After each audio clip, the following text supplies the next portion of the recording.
ఈరోజు ఆంధ్రప్రదేశ్లో ఒక నెలన్నర రోజులుగా ఏమి జరుగుతోంది అనేది ప్రజలు ఒక షాక్లు గురి చూస్తూ ఉన్నారు. పోలీసు వ్యవస్థ ఎక్కడికి దిగజారింది, వాళ్ళ కూటమి గుప్పిట్లోకి పోలీసు వ్యవస్థ ఎలా ఇరుక్కుపోయింది అని చెప్పడానికి ఎన్నో ఉదాహరణలు కనపడతా ఉన్నాయి. మే 6న విజయవాడలో కృష్ణాలంకలో మనకందరికీ తెలిసిందే సాయి కృష్ణది. ఈరోజు వరకు ఆయన డెడ్ బాడీ కానీ కాల్ చేసినాము బూడి చేసినాము అని చెప్తున్నా, ఆయన బూడిదే కానీ వాళ్ళ తల్లి రోధిస్తే ఈరోజు వరకు దొరకలేదు.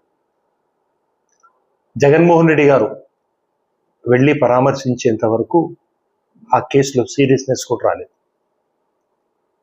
నేను మీ ద్వారా హోమ్ మినిస్టర్ గారిని అడుగుతా ఉన్నాను, పోలీసు వ్యవస్థ ఉందా? హోమ్ మినిస్టర్ గారు పని చేస్తూ ఉన్నారా? మీరు ఏ రకంగా చేస్తూ ఉన్నారనడానికి ఏం చేస్తూ ఉన్నారనడానికి మీ ద్వారా నేను సూటిగా అడుగుతా ఉన్నాను.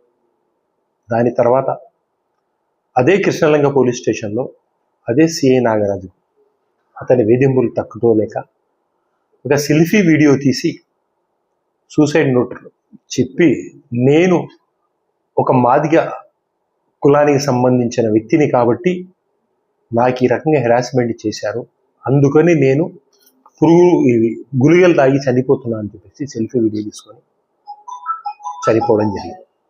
క్రాంతి కుమార్ అనే వ్యక్తి అసలు ఏం చేయాలనుకుంటా ఉన్నారు ఆంధ్ర రాష్ట్రాన్ని? మీరు ఏ రకంగా చేస్తూ ఉన్నారు? మీరు ఎందుకు ఆ రకంగా పోలీస్ వ్యవస్థ దిగజారిపోతా ఉంది?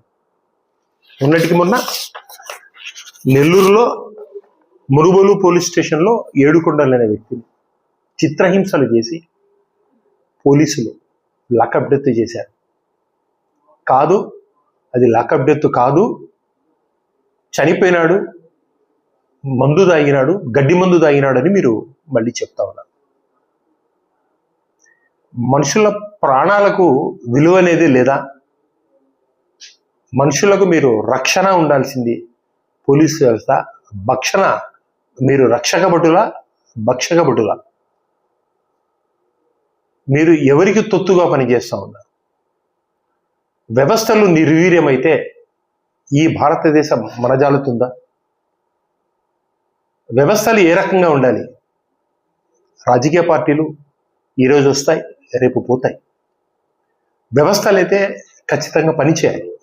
రెవెన్యూ వ్యవస్థ కానీ, పోలీస్ యంత్రం కానీ, అంటే కలెక్టర్ కానీ, ఐఏఎస్ ఆఫీసర్లు, ఐపీఎస్ ఆఫీసర్లు ఖచ్చితంగా పని చేయాల్సిన అవసరం ఉంది. మీరు రాజకీయ నాయకులకు తొత్తులుగా మారి ఈ రకంగా చేసుకుంటూ పోతా ఉంటే, పోలీసు వ్యవస్థ మీద, రక్షణ వ్యవస్థ మీద ప్రజలకు ఉండే నమ్మకాన్ని మీరు వమ్ము చేస్తూ పోతూ ఉంటే ఏ రకంగా ప్రజలకు ఇబ్బందులు అవుతాయి, వ్యవస్థ ఏ రకంగా దిగజారిపోతుందని చెప్పేసి మీ ద్వారా నేను అడుగుతా ఉన్నాను. నిన్న మళ్ళీ ఒకటి దరియా హుసేన్ అనే వ్యక్తి ఒక సివిల్ వివాదం, ఒక ప్రాపర్టీ 22లో ఉన్నటువంటి ప్రాపర్టీని అతను కొని తీసుకున్నాడు. వాళ్ళు ఏదో కంప్లైంట్ చేసినారు, దాన్ని ఖాళీ చేయమని చెప్పేసి పోలీసు వాళ్ళు సివిల్ విధానంలో తలదూర్చి చేయడం ఎంతవరకు సమంజసం? అది అతను డైరెక్ట్గా కోర్టుకి వెళ్ళి ఒక డైరెక్ట్ ఆర్డర్ తీసుకొని వాళ్ళకి చూపెట్టడం జరిగింది. పోలీసులు కోర్టులో ఉంది కాబట్టి సివిల్ వివాదంలో ఎంటర్ కావద్దు అని చెప్పేసి తీసుకొని పోయినా కూడా అక్కడ ఉండే సిఐ అతన్ని వేధింపులకు గురి చేయడము ఎంతవరకు సమంజసము? మీకు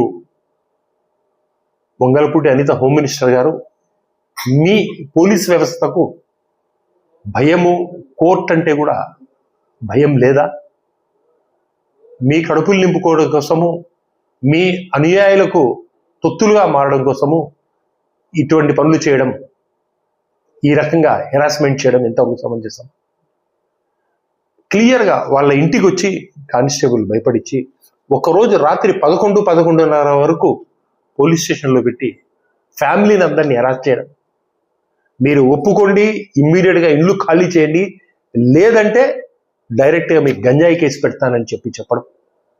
ఏ రకంగా ఆ వ్యక్తి సూసైడ్ చేసుకునే ఒక రోజు ముందు రాత్రి కానిస్టేబుల్ వచ్చి వాళ్ళ ఇంట్లో క్లియర్గా చెప్తాను.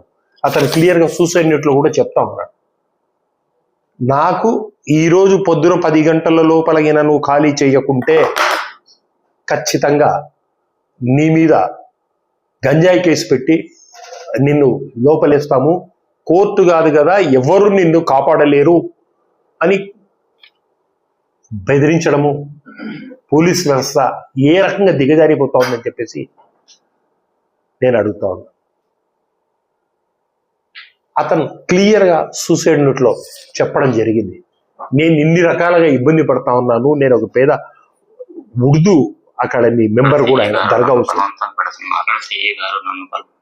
బలవంతం పెడుతున్నారు, చాలా ఇబ్బంది గురి చేస్తున్నారు. కోర్టులు కేసులు వేసుకున్నా కూడా గతంలో నేను ఒక ఇంటిని కొనుగోలు చేస్తున్నాను. పులిపిరి లక్ష్మి మరియు పులిపిరి ప్రశాంత్ పేరు నుండి మేము ఒక ఇంటిని కొనుగోలు చేస్తున్నాము. 2016లో మేము అది చుక్కల భూమిలో ఉన్నది చేయటం కలదు అంటే మొత్తం డబ్బులు తీసుకొని ఈ రకంగా సూసైడ్. ఈ కాపీ మీకు అందరికీ పంపిస్తాను, సమయం వల్ల నేను చెప్పడం లేదు. ఈ రకంగా వీళ్ళు పోలీస్ వ్యవస్థ ఈ రకంగా తయారయ్యి ఒక సొంతంగా వాళ్ళే జడ్జీలుగా మారి వాళ్ళ రాజ్యం చలాయిస్తూ ఉంటే, ఇక్కడ ప్రశ్నించాము అని చెప్పిన పవన్ కళ్యాణ్ గారు కానీ, ఫ్యూచర్ ఆలోచనలతో 2047 అని చెప్పే చంద్రబాబు నాయుడు గారు కానీ ఏం చేయాలనుకుంటా ఉన్నారు రాష్ట్రాన్ని. ఒక మైనారిటీ నాయకుడు చనిపోయినాడు, ఒక ఎస్సీ చనిపోయినాడు, సాయి కృష్ణ ఒక కాపు నాయకుడు చనిపోయినాడు. ఎంతమందిని మీరు చంపుతారు? ఇది రాక్షస రాజ్యమా? రావణ కష్టం చేస్తా ఉన్నారు ఆంధ్ర రాష్ట్రాన్ని మీరు. దీన్ని మేము పూర్తిగా ఖండిస్తా ఉన్నాం. నేను జగన్మోహన్ రెడ్డి గారికి కూడా ఈ విషయం తెలపడం జరిగింది. ఆ బాధిత కుటుంబాలకందరికీ మేము అండగా ఉంటాము. దాని మీద న్యాయ పోరాటానికి ఎంత దూరమైనా పోయి మేము పోరాడి వాళ్ళకి అండగా ఉంటామని చెప్పేసి మృతులకందరికీ ప్రగాఢ అనుభూతి తెలుపుతా ఉన్నామని చెప్పేసి తెలుపుకుంటూ సెలవు తీసుకుంటాం. ఒక చిరునవ్వు అందాన్నిస్తుంది, ఒక చిరునవ్వు ధైర్యాన్నిస్తుంది, ఒక చిరునవ్వు తన అమాయకత్వాన్ని చూపిస్తుంది. Sri Murali super speciality dental hospital. Doctor Murali మరియు డాక్టర్ కవిత గారి పర్యవేక్షణలు దాదాపు 18 సంవత్సరాలుగా మహానగరాలకు ధీటుగా అత్యాధునిక దంతవైద్యాన్ని సామాన్య ప్రజలకు అందుబాటులో ఉండే విధంగా మన నంద్యాలలో సేవలు అందిస్తున్నారు. మీరిప్పుడు పిప్పి పన్నుతో బాధపడాల్సిన అవసరం లేదు. రూట్ కెనాల్ ట్రీట్మెంట్ ద్వారా అతి తక్కువ టైంలో మీ పళ్లను కాపాడుకోవచ్చు. పళ్ల రంగు మారాయని బాధపడాల్సిన అవసరం లేదు. ఎత్తు వంకర పళ్లతో బాధపడవలసిన అవసరం లేదు. ఫిక్సెడ్ పళ్లు లేవని భయపడాల్సిన అవసరం లేదు. ముఖ్యంగా దంతవైద్యం అంటే భయపడాల్సిన అవసరమే లేదు. మీకు బాధ లేకుండా భయం లేకుండా చికిత్స అందించడం మా బాధ్యత. అదే మా ప్రత్యేకత. మీకందరికీ మా తరపున ఒక చిన్న సూచన. ముఖ్యంగా చిన్నపిల్లలైనా వృద్ధులైనా ఏదైనా ఆహారం తీసుకున్న తర్వాత నోటిని బాగా పుక్కిలించాలి. అదే కాకుండా ఉదయం రాత్రి పడుకునే ముందు బాగా బ్రష్ చేసుకోవాలి. ఈ 2 చిట్కాలు పాటించండి, ఇక మీకు మా అవసరమే ఉండదు. ఒక చిన్న మాట, గవర్నమెంట్ ఉద్యోగస్తులకు ఈహెచ్ఎస్ హెల్త్ కార్డ్ ద్వారా, పోలీస్ ఉద్యోగస్తులకు ఆరోగ్య భద్రత ద్వారా, ఏపీఎస్ ఆర్టీసీ రిటైర్డ్ ఉద్యోగస్తులకు క్యాష్లెస్ పద్ధతిలో దంతవైద్యం అందిస్తున్నాం. ఎటువంటి దంత సమస్యలకైనా ఒకే చిరునామా, Sri Murali super speciality dental hospital, Srinivasa centre, Nandyal. Phone 08514240265. Cell number 9959744344. మా బ్రాంచ్ సాయిబాబా నగర్ ఆర్చ్ దగ్గర, నంద్యాల. ఫోన్ 08514222344.